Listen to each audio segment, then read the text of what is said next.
Hello everyone, welcome back to my YouTube channel. हम पढ़ रहे हैं a treatise on organon of medicine part 3, जिसमें आज हम पढ़ेंगे प्रोफाइलैक्सिस ऑफ होम्योपैथी के बारे में। तो स्टार्ट करते हैं। Prophylaxis in homoeopathy, the age old aphorism that an ounce of prevention is worth a pound of cure. मतलब अगर हम 1 आउंस प्रिवेंशन दे रहे हैं तो वो 1 पाउंड क्योर करेगा। मतलब थोड़ा सा अगर हम प्रिवेंशन दे रहे हैं तो उससे बहुत ज़्यादा क्योर मिल रहा है। Crystallise the essence of concept of prevention of disease. तो इससे हमें पता चलता है कि प्रिवेंशन कितना ज़रूरी है एक डिसीज़ के लिए। From the earliest period of the history of medicine until the most recent times, the search for absolute prevention of disease has always occupied a large share of attention of those who occupied themselves with medical art. Homeopathy is not an exception.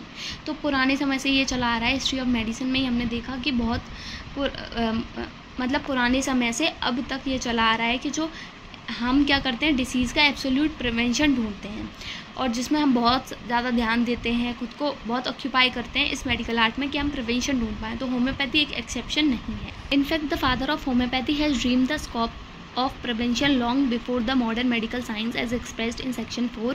He is likewise a preserver of health if he knows the things that derange health and cause disease and how to remove them from person in health. मतलब Hahnemann sir ने क्या किया, जो father of homeopathy के थे, उन्होंने modern medical science ने जब प्रिवेंशन के बारे में सोचा उससे पहले ही उन्होंने स्कोप देख लिया था प्रिवेंशन का। मतलब उसके बारे में वो उन्होंने सोचा, उनके समझने की कोशिश की। जैसे कि एफोरिज्म नंबर 4 में बताया गया है कि एक फिजिशियन प्रिजर्वर ऑफ हेल्थ कब होगा, जब वो उसे पता होगा कि ऐसी कौन सी चीज़ें हैं जो बीमारी कॉज करती हैं, हेल्थ को ख़राब करती हैं और उन्हें कैसे हटाना है। The modern day cry of prophylaxis has found an echo in this paragraph. This become more obvious to us from his wonderful essay on the propagation of epidemics and find to restrict them. He detailed advice with regard to eating and drinking, clothing and housing, work and recreation communicated to his patients living at a distance is even now regarded as model. मतलब उन्होंने जो भी किया, जो modern day cry of prophylaxis है, वो एक eco बन के आया इस पैराग्राफ में कि ये बहुत ऑब्वियस हो गया हमारे लिए कि उन्होंने जो भी उन्होंने अपने पैराग्राफ में कहा और हमें and the fight to restrict them, और उसे रोकना हमें, मतलब जो भी उन्होंने एपिडेमिक के बारे में बताया और उसे रोकना है, ये बहुत ऑब्वियस हो गया है आजकल। और उनका डिटेल एडवाइस का क्या था, उन्होंने बताया था कि ईटिंग ड्रिंकिंग के बारे में क्या क्या लेना है, क्या क्या नहीं लेना है, कपड़े कैसे पहनने हैं, हाउसिंग हैबिट्स क्या होनी चाहिए, वर्क्स और रिक्रिएशन जो कि कम्युनिकेट करें पेशेंट्स की लिविंग को। मतलब पूरा एक मॉडल था। His requirement for combating disease coincide throughout our modern views. On the outbreak of an epidemic, he insisted to have the sick segregated from the family without compulsion and if necessary with police compulsion. He forbade visiting of patients in order to prevent the propagation of infectious disease. मतलब उन्होंने सब कुछ बताया क्या क्या ज़रूरत है जो डिसीज़ को मॉडर्न व्यूज़ से, मतलब उनकी जो रिक्वायरमेंट थी जिससे मॉडर्न व्यूज़ से जो डिसीज़ है वो कोइंसाइड कर रही थी।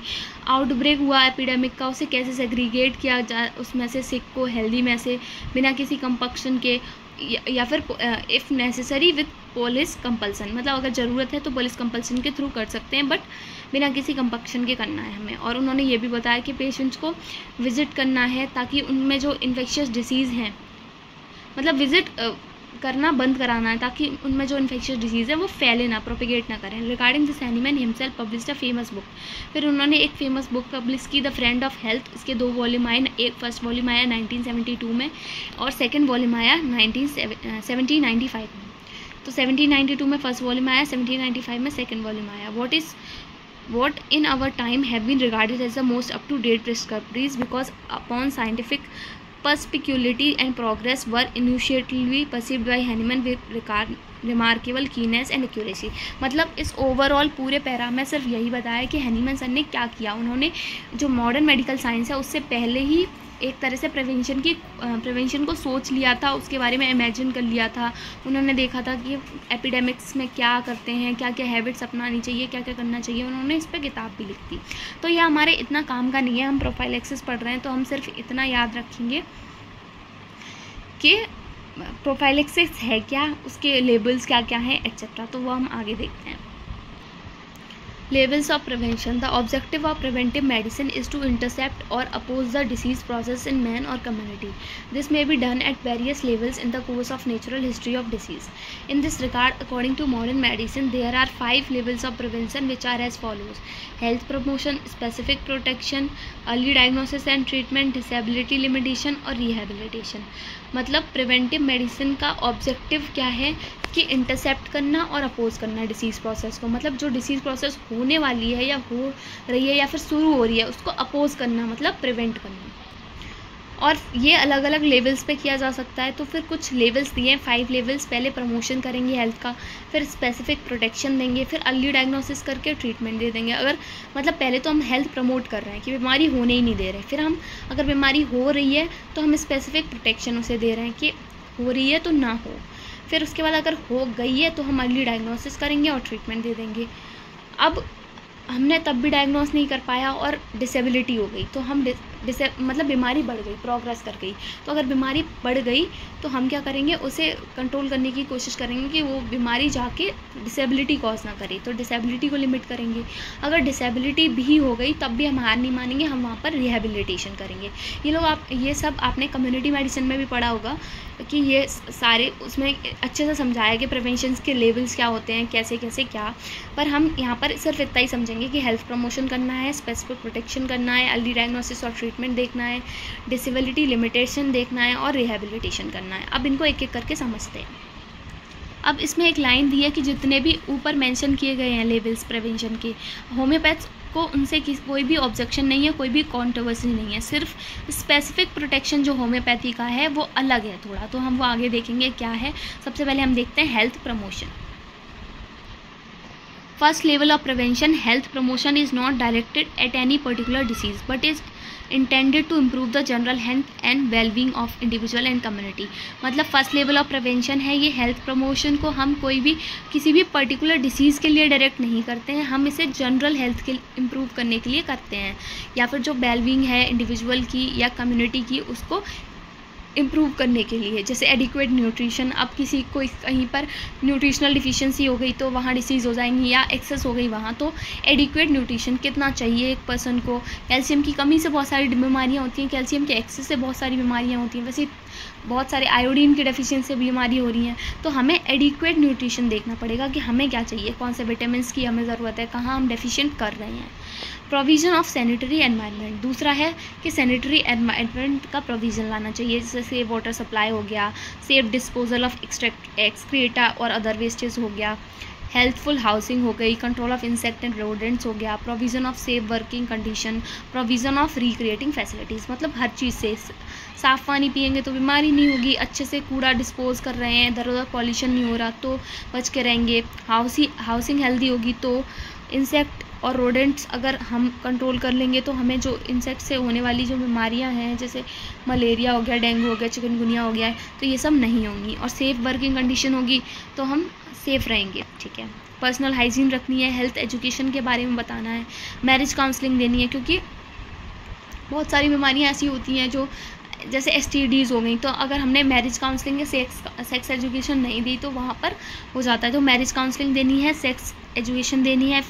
मैरिज काउंसलिंग इसलिए भी देनी है कि एक जब मैरिज हो रही है तो उसके बाद बहुत सारी चीज़ें होती हैं, जैसे रिप्रोडक्टिव एज जो हमारी होती है, तो फिर उसमें क्या होता है, बर्थ देना होता है बच्चे को, लोग प्रेगनेंसी प्लान करते हैं, तो एक हेल्दी प्लानिंग होगी तो बहुत सारे ऐसे फैक्टर्स होंगे जिनसे हम बचकर रह पाएंगे। तो इसलिए मैरिज काउंसलिंग देंगे, सेक्स एजुकेशन देंगे, फिजिकल एजुकेशन देंगे, प्रॉपर एक्सरसाइज करो, प्रॉपर मतलब जो भी है वो प्रॉपर करो। Personal hygiene, health education, marriage counselling, sex education, physical education, periodic health screening, improvement of standard of living of people, genetic counselling, मतलब ये सारी चीज़ें भी देंगे। पर्सनल हाइजीन मेंटेन करके रखो, साफ़ सफाई अपने आसपास, अपने नाखून काटो, गंदगी नहीं आनी चाहिए उनमें, या फिर रोज़ नहाओ ऐसे। हेल्थ एजुकेशन देना है, क्या हेल्थ के लिए नेसेसरी है, क्या नहीं करना है, स्मोकिंग नहीं करनी है, ये सब। मैरिज काउंसलिंग देंगे, सेक्स एजुकेशन देंगे कि कॉन्ट्रासेप्टिव यूज़ करो ताकि STDs से बचा जा सके। फिजिकल एजुकेशन देंगे, एक्सरसाइज करो, सेडेंटरी लाइफस्टाइल से बहुत सारी बीमारियां होती हैं जो नॉन कम्युनिकेबल डिसीज़ हैं, जैसे कोरोनरी हार्ट डिसीज़ हो गई एक्सेट्रा। पीरियडिक हेल्थ स्क्रीनिंग करेंगे, एक टाइम पीरियड बाद स्क्रीनिंग करेंगे कि कोई बीमारी तो नहीं हुई, ऐसे करके इम्प्रूवमेंट करेंगे जो standard of living of people है उसे, क्योंकि जो लो स्टैंडर्ड वाले पीपल हैं यानी लो इकोनॉमिक स्टेटस में रह रहे हैं, पॉवर्टी में रह रहे हैं, वहाँ पर न्यूट्रिशनल डिफिशियंसी की वजह से बीमारी हो सकती है और भी पुअर हाइजीन की वजह से बीमारी हो सकती है, तो हम वो भी देखेंगे। और जेनेटिक काउंसलिंग देंगे कि कोई जेनेटिक फैक्टर तो नहीं है तुम्हारी फैमिली में, और अगर आप बेबी प्लान कर रहे हो या कुछ तो वो क्या होगा, हेरिडिटरी में पास होगा, मतलब आगे जाके होगा, तो इनहेरिटेड डिसीज़ेज़ हो सकती हैं, तो उससे बचा जा सके। तो हम ये सब करेंगे किसमें, हेल्थ प्रमोशन में। अब हम नेक्स्ट देखेंगे स्पेसिफिक प्रोटेक्शन। स्टार्ट करते हैं। तो स्पेसिफिक प्रोटेक्शन से पहले एक पैराग्राफ और दिया गया हैनीमैनियन व्यू, किसके बारे में, हेल्थ प्रमोशन के बारे में, तो देख लेते हैं। एफोरिज्म नंबर 77 में हैनीमैन सर कहते हैं, क्या कहते हैं, two disease are inappropriately named chronic which person in occur who expose themselves continually to avoidable noxious influence, who are in the habit of many kinds which undermine the health, who undergo prolonged abstinences from the things that are necessary for the support of life, who reside in unhealthy localities especially marshy districts, who are housed in cellars or other confined dwellings, who are deprived of exercise or of open air, who run their health by overexertion of body and mind, who live in a constant state of worry etc. These state of ill health which person bring upon themselves disappear spontaneously, provide no chronic miasm lurks in body under an improved mode of living, and they cannot be called chronic disease। तो क्या बताया Hahnemann sir ने कि वो बीमारियां जो जिनको हम इनअप्रोप्रिएटली क्रोनिक नाम दे देते हैं, जैसे एक पर्सन है वो किसी चीज़ से एक्सपोज कराया उसने खुद को और लगातार एक्सपोज हो रहा है एक नॉक्सियस इन्फ्लुएंस से, तो इससे क्या होगा, उसकी हेल्थ कम हो जाएगी। Who undergo prolong abstinence from the things, अब कुछ ऐसे लोग हैं जो कुछ चीज़ें हैं उनकी कमी की वजह से उनमें हो रहा है, जैसे लैक ऑफ लव हो गया ये सब। Who reside in unhealthy locality, जो अनहेल्दी लोकेलिटीज़ में रह रहे हैं, उनमें जिनकी हाउसिंग कंडीशन प्रॉपर ठीक नहीं है, या फिर जिनमें फिजिकल एक्सरसाइज नहीं कर रहे, जो लोग ओपन एयर में नहीं जा रहे, या फिर कुछ लोग हैं जो ओवर एक्सर्शन कर ले रहे हैं बॉडी और माइंड का, और जो हैं कुछ लोग हैं जो कांस्टेंट स्टेट में रह रहे हैं वरीकी में। तो ये जो स्टेट्स हैं इल हेल्थ की, जो पर्सन ब्रिंग अपॉन देमसेल्फ, जो पर्सन खुद अपने आप ऊपर ला रहा है क्योंकि वो ऐसा कर रहा है इसलिए वो ऐसा हो रहा है। डिसअपियर, वो अपने आप चली जाती हैं क्योंकि उनका कोई भी क्रोनिक मियाज़ नहीं होता। अगर हम इम्प्रूव कर दें मोड ऑफ लिविंग को तो वो अपने आप चली जाएंगी, and they can't be called chronic disease, और हम उन्हें क्रोनिक डिसीज़ नहीं कहते। Now it is clear that pseudo chronic disease which occur due to violation of hygienic rules can be prevented by following proper hygienic rules. In this point there is no contradiction with allopathic science. तो अब होता क्या है, हमने पहले पढ़ा कि health promotion में कोई कॉन्ट्रडिक्शन नहीं है होम्योपैथी में, जबकि स्पेसिफिक प्रोटेक्शन में है। तो हेल्थ प्रमोशन में क्यों नहीं है, क्योंकि कुछ जो अभी हमने देखा बीमारियां वो क्रोनिक डिसीज़ नहीं है, तो वो क्या है, वो सीडो क्रोनिक डिसीज़ेज़ हैं।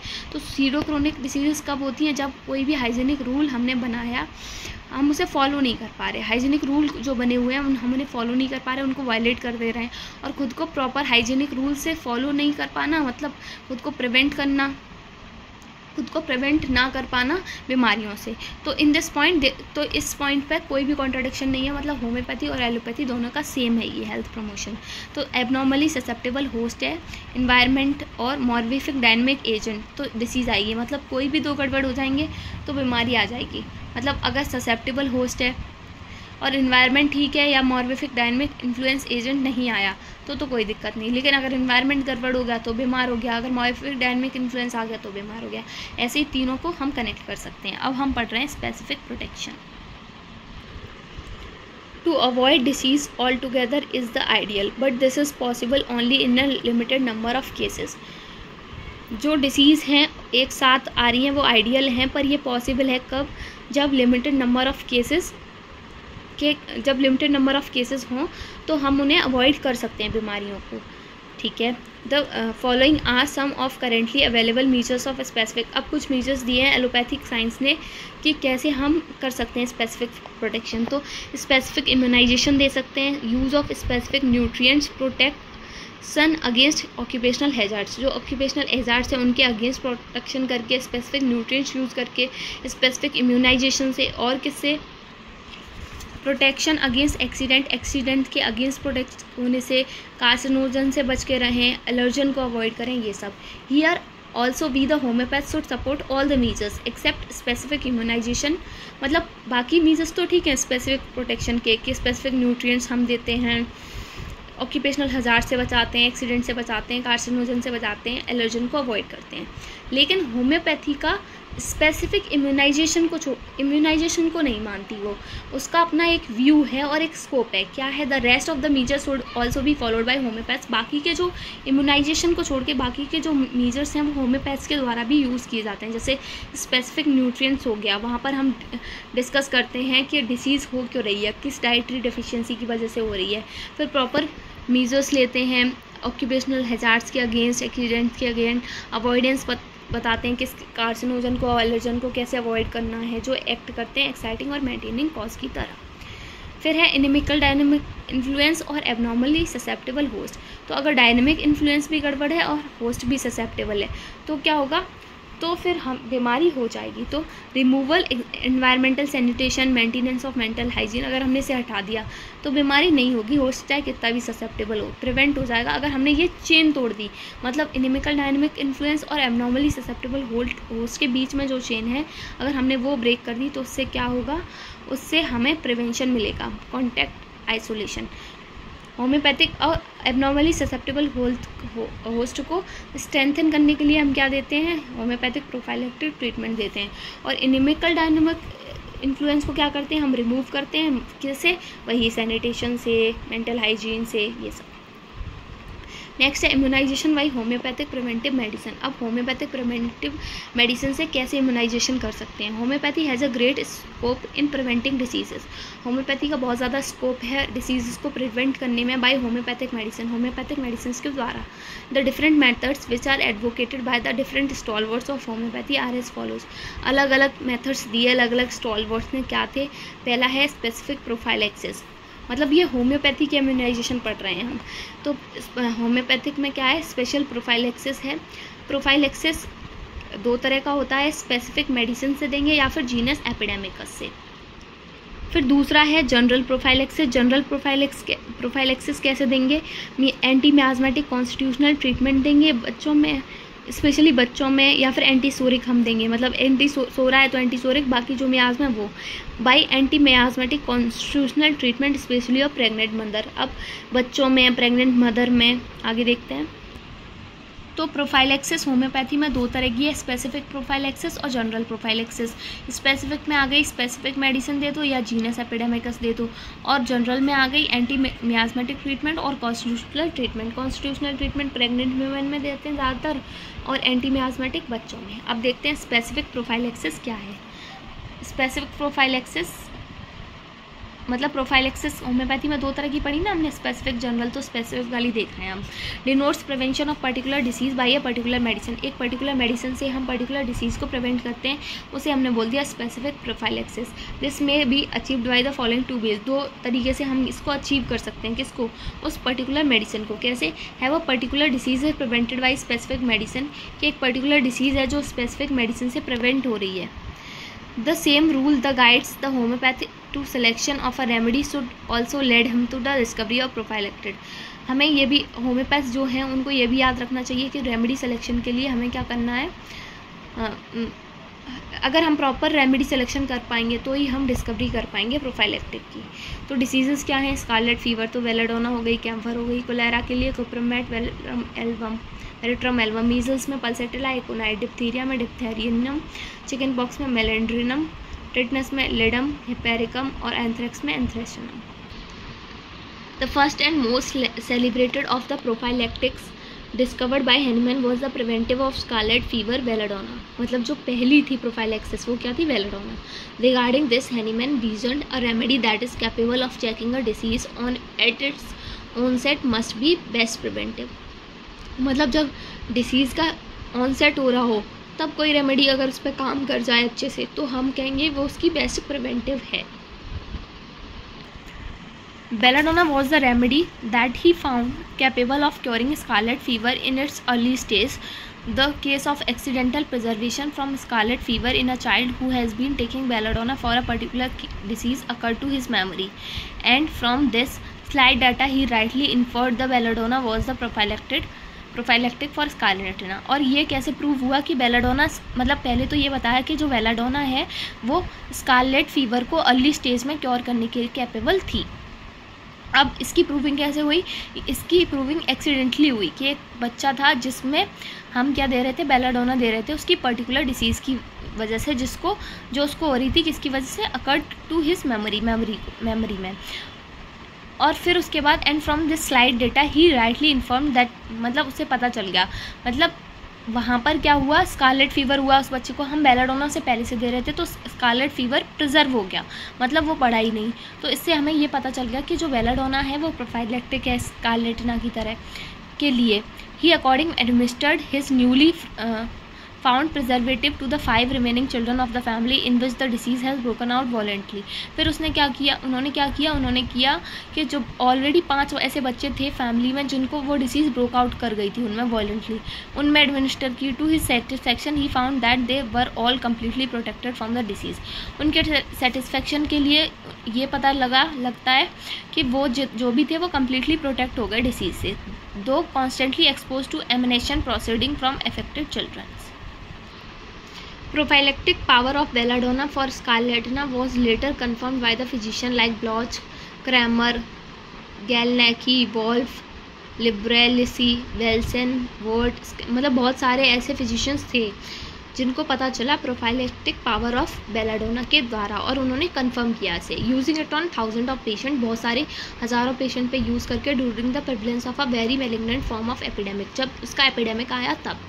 Ufland himself certifies on various occasions to the efficiency of the prophylactic, and in 1826 he wrote a special treatise on the subject on the prophylactic power of belladonna in scarlet fever। यूफ्लैंड ने भी ये certify किया कि ये काम करती है, efficacy है इसकी।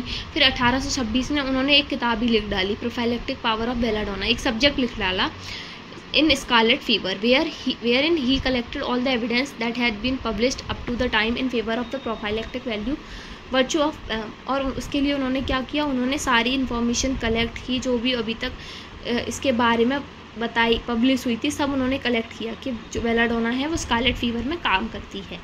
The second है the only other disease for which he attempted to discover a prophylactic was that most sudden and fatal epidemic of asiatic cholera। केवल एक द ओनली अदर डिसीज़ जिसके लिए उन्होंने डिस्कवरी की प्रोफाइलैक्टिक की, वो बहुत सडन थी और फैटल एपिडेमिक था, किसका, एशियाटिक कोलेरा का। As first he recommended a dose of cuprum 30। शुरू में उन्होंने क्या किया, पहले क्यूप्रम 30 की एक डोज दी, taken once a week during the prevalence of epidemic के टाइम पे, जब उसका प्रेवलेंस था, जब डिसीज़ में old cases plus new cases आ रहे थे, तब उन्होंने कहा कि हफ्ते में एक बार लेनी है। Later on he advise veratrum and cuprum alternatively. फिर उन्होंने एक बार वेरेट्रम एक बार क्यूप्रम ऐसे करके ऑल्टरनेट दी, वीक अबाउट इट, हफ्ते तक, फॉर द सेम पर्पज़, एक ही पर्पज़ के लिए। And he speak very favourably for the preservative power of a plate of copper warm the skin. फिर वेरेट्रम और उन्होंने क्यूप्रम दी एक हफ्ते तक सेम पर्पज़ के लिए। फिर उन्होंने बताया कि प्रिजर्वेटिव पावर क्या है, एक प्लेट ऑफ कॉपर की वॉन नेक्स्ट द स्किन, जो रखी हुई है कहाँ, वॉन हो रही है कहाँ, नेक्स्ट टू द स्किन के पास, मतलब कॉपर कैसे एक्ट कर रही है, उन्होंने ये बताया। Doctor Roth of Munich is also an advocate for this method of protecting cholera by means of copper worn next the skin, मतलब कॉपर अगर हम पहन रहे हैं स्किन के ऊपर लगा के, तो उससे कॉलेरा प्रिवेंट हो रहा था, ये डॉक्टर रोथ ऑफ मुनिच ने भी बताया। The reality of protective influence of his mental and its alloy has lately received of the protective influence of the metals and its alloys has lately received most striking corroboration of the research of Dr. Brugg of Paris, who has brought forward immense body of evidence to show that copper miners and people engaged in manufacture of copper and brass instrument were almost completely protected from the cholera।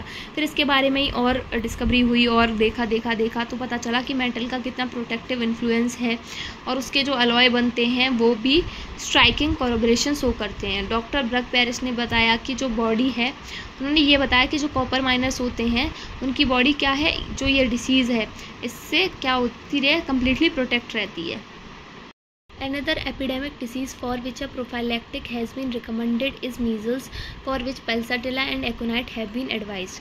Arnold recommends sulfur as the prophylactic of measles. दूसरी जो disease है जिसके लिए prophylactic recommend की गई वो थी measles के लिए पल्सेटिला और एकोनाइट एडवाइस की गई, आर्नोल्ड ने सल्फ़र एडवाइस की। आगे देखते हैं। Dr. Henring in 1930 suggested that the preventives of many diseases might be found in their own morbid products. That, for example, the saliva of the rabid dog might be the prophylactic of hydrophobia. Variolous matter preserved from smallpox epidemic and miasmatic disease find their prophylactic in their own seeds. The plague, the malignant pustule, the itch, each provides its own preventive. He does not, however, seem to have put his views to the test of experiment. Doctor Hering ने 1930 में ये suggest किया जो प्रिवेंटिव्स हैं बहुत सारी disease के, उनके अपने खुद के मॉर्बिड प्रोडक्ट्स हैं। फॉर एग्जांपल जो सलाइवा है रैबिट डॉग का वो हाइड्रोफोबिया का प्रोफाइलेक्टिक है।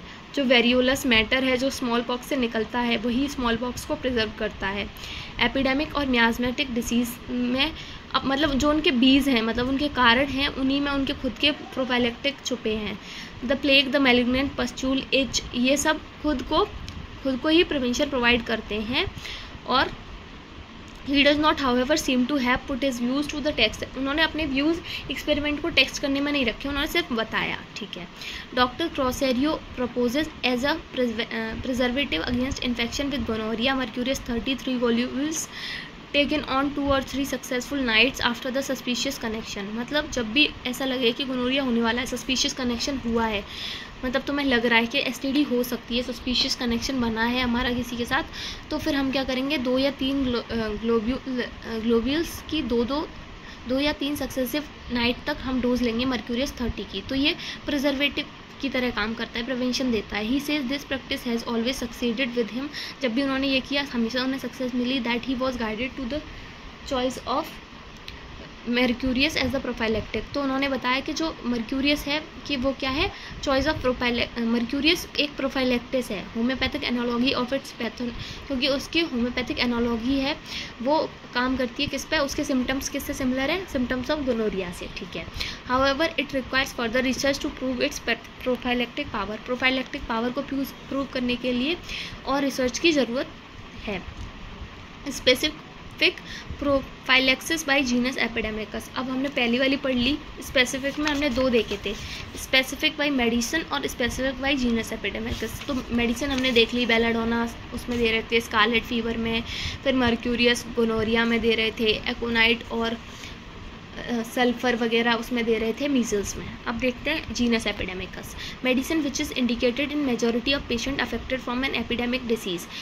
कोई मेडिसिन है जो ज़्यादातर पेशेंट में इंडिकेट हो रही है जो एपिडेमिक डिसीज से अफेक्ट हैं, विच attack many person with very similar suffering from the same cause in particular locality. जो कि बहुत सिमिलर सफरिंग से सफ़र कर रहे हैं एक पर्टिकुलर लोकेलिटी में, इस टर्म्ड एज जीनस एपिडेमिकस। उन्हें जीनस एपिडेमिकस नाम दिया गया।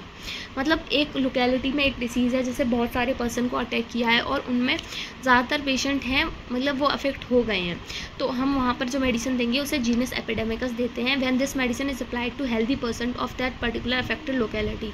अगर उस लोकेलिटी के अफेक्टेड पर्सन में अगर हम ये मेडिसिन देंगे तो ये कैसे काम करेगी, it act as preventive medicine and escape those person from the particular disease. तो ये प्रिवेंटिव मेडिसिन की तरह काम करेगी और स्केप करेगी उन पर्सनस को उस पर्टिकुलर डिसीज़ से बचाएगी। मतलब genus epidemicus can only be obtained after the break out of an epidemic disease in the community. जब किसी कम्युनिटी में ब्रेकआउट हो जाता है डिसीज़ का तब हमें जीनस एपिडेमिकस पता चलती है। This is the main defect of using as a preventive. इसीलिए हम इसे एज अ प्रिवेंटिव यूज़ नहीं कर पाते, पर जो लोग तब अफेक्ट नहीं हुए तो हम उन्हें बाद में जो लोग अफेक्ट होने के चांसेस हैं उनमें हम दे सकते हैं। फिर हमने स्पेसिफिक पढ़ लिया, अब हम पढ़ेंगे जनरल प्रोफाइलेक्सिस। तो जनरल प्रोफाइलेक्सिस क्या है, तो general prophylaxis denotes prevention of disease in general not a particular disease. General prophylaxis denote करती है कि डिसीज़ का प्रिवेंशन कर रहे हैं हम जनरल में, पर्टिकुलर डिसीज़ में नहीं। This can be achieved in the following ways, इसे ऐसे कर सकते हैं कैसे, general prophylaxis by anti miasmatic, mainly antipsoric treatment advocated by doctor Winter and doctor Gastier of Thoissey. मतलब जनरल प्रोफाइलैक्सिस दे सकते हैं हम एंटी मियाजमेटिक ट्रीटमेंट से। Doctor Winter in a learned essay on prophylaxis whiles he denies the existence of special prophylactic as vaccine for variola, belladonna for scarlet fever, एकोनाइट for measles. मतलब उन्होंने इसका special प्रोफाइलैक्टिक्स की जो एग्जिस्टेंस थी उससे इनकार कर दिया और उन्होंने बताया कि हम जनरल प्रोफाइलैक्सिस दे सकते हैं। ठीक है। Describe on the other hand that there are general, उन्होंने मना कर दिया कि स्पेशल प्रोफाइलैक्टिक्स जैसा कुछ नहीं होता, पर जनरल प्रोफाइलैक्टिक्स होती हैं। अब उन्होंने क्या कहा, he says that those chiefly liable to epidemic miasmatic contagious disease are not in a good relative state of health, there is something wrong with their vegetative system to which the disease have a particular affinity. He further state that if we are able to act on the vegetative system in such a way to eradicate its fault, we shall put those person in a condition to resist these disease और at least to have them very mildly. ठीक है। फिर उन्होंने बताया कि अगर epidemic किसी chiefly liable to epidemic miasmatic और कॉन्टेजियस डिसीज, मतलब जो मियाजमेटिक डिसीज़ हैं, एपिडेमिक डिसीज़ हैं या कॉन्टेजियस डिसीज़ हैं, वो कभी भी good relative state of health में नहीं मिलेंगी हमें।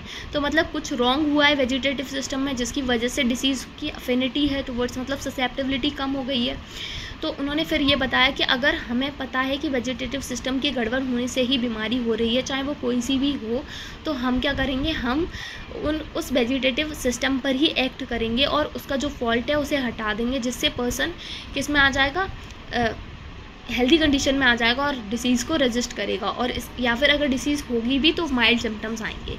इन order to effect this change in the vegetative system में ये चेंज लाने के लिए, इफेक्ट करने के लिए उन्होंने क्या किया, he proposes to give successive dose of first, second, third dilution और titration of mercurius followed by sulphur, calcarea, lycopodium, graphite, arsenic. मतलब उन्होंने अलग अलग मेडिसिन की फर्स्ट, सेकेंड, थर्ड डाइल्यूशन और टाइट्रेशन में सक्सेसिव डोज दिए।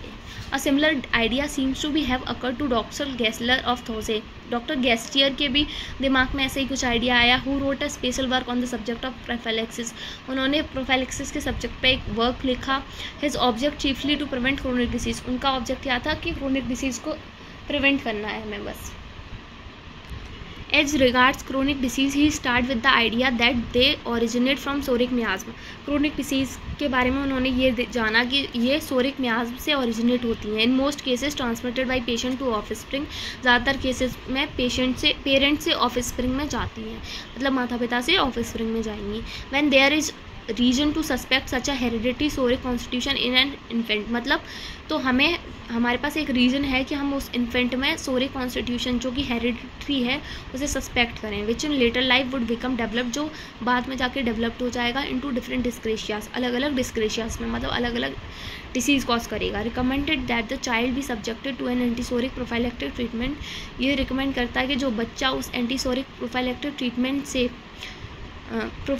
ट्रीटमेंट उसको दिया जाए, consisting of a succession of so called antipsoric remedies, जो एंटीसोरिक रेमेडीज़ हैं उनको सक्सेसिवली दिया जाए और उनको लगातार दिया जाए अलग अलग पोटेंसी या डोजेज में। तो course he recommend is as follows, course उन्होंने क्या बताया, पहले हम सल्फर देंगे, फिर सीपिया, फिर कार्बोवेज, फिर आर्सेनिक एल्बम, देन वेलाडोना, फिर lachesis, nitric acid, silicea, thuja, lycopodium, graphite, calcarea, phosphorus, ये सारी सोरिक मेडिसिन उन्होंने बताई और हमें इन्हें एक एक करके देना है सक्सेसिव डोजेज में। अब देखते हैं mode of administration. Mode of administration. A dose of each of these medicine consisting of 1 globule of 30 dilution is to be administered to the child every 5th day until the course is finished. इनमें से हर एक medicine की एक dose हमें देनी है, एक globule 30 dilution में, 30 पोटेंसी में, चाइल्ड को हर एक 5 दिन बाद, और तब तक जब तक कोर्स फिनिश नहीं हो जाता, unless there should occur after any one of them an eruption on the skin in which the case is to be interrupted until the artificial eruption has gone off, और तब तक case interrupt हो जाएगा जब तक artificial eruption नहीं जाता, मतलब आर्टिफिशियल इरप्शन आया मेडिसिन देने के बाद फिर वो चला गया, तब तक हमें कंटिन्यू करनी है। If no eruption take place, अगर कोई इरप्शन नहीं होता, द प्रिजर्वेशन इज से गेस्टियर इक्वली सर्टेन, तो गेस्टियर ने कहा कि अगर कोई इरप्शन नहीं होता तो मतलब प्रिजर्वेशन हो गया, but in order to make assurance doubly sure, पर अगर तुम्हें एश्योर करना है खुद को, मतलब एश्योरेंस लानी है कि हाँ हुआ है या नहीं, he recommend that the course is to be repeated every year, तो हर साल कोर्स रिपीट कर दो। The medicine in the above course में doctor Gastier remarks be given either by mouth और बाई ऑल्फेक्शन, उन्होंने बताया कि या तो ऑल्फेक्शन से दे दो मेडिसिन या फिर माउथ से दो।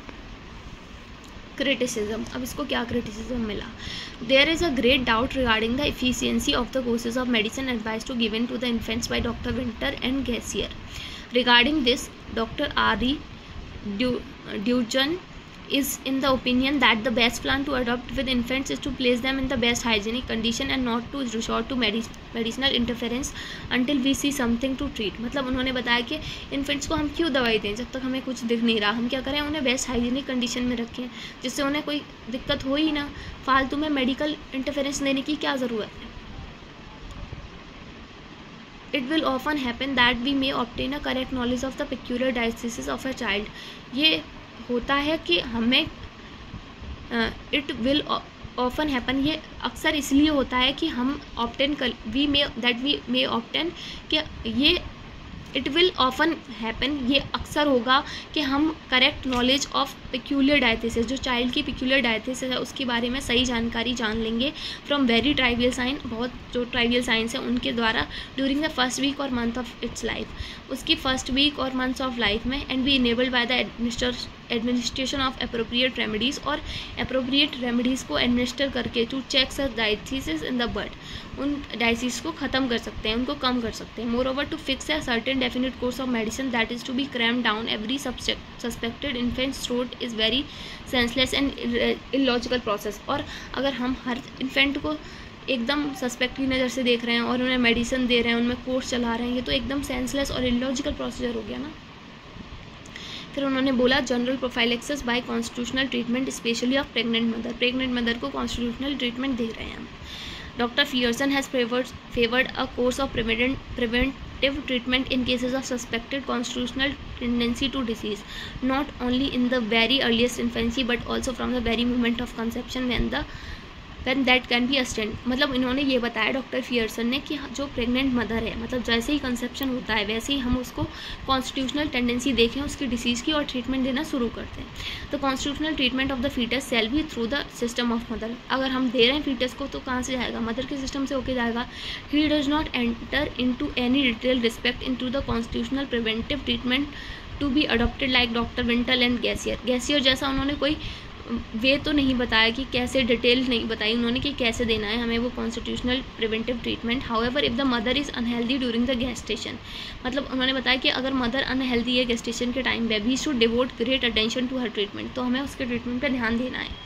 As by rendering her healthier, उसे और हेल्दी बनाना है।